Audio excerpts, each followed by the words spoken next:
மண் சட்டியில் முருங்கைக்கீரை மூலிகை சூப் செய்வது எப்படின்னு பார்க்கலாம்.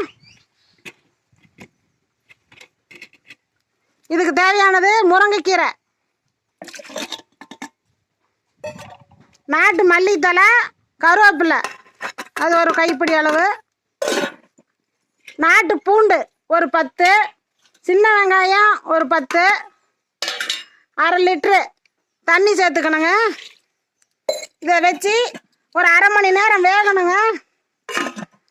நல்லா வெந்த அப்புறம் நாம் அதை வடிகட்டிட்டு அந்த கீரையை கடையலாங்க. கடைஞ்சி அதுக்கு தேவையானது தாளிக்கிறதுக்கு பெரிய வெங்காயம், 4 பச்சை மிளகாய், கருவேப்பிலை, இறக்கும்போது மல்லித்தலை இன்னமும் சேர்த்துங்க, நல்லா சுவையாக இருக்கும். இதை நோய் எதிர்ப்பு சக்தி அதிகமாக இருக்குது. குழந்தைங்க பெரியவங்க எல்லாருமே இதை குடிக்கலாங்க. நீங்கள் செஞ்சு பாருங்கள். நன்றிங்க. ஈஸ்வரியின் நாளொரு மூலிகை.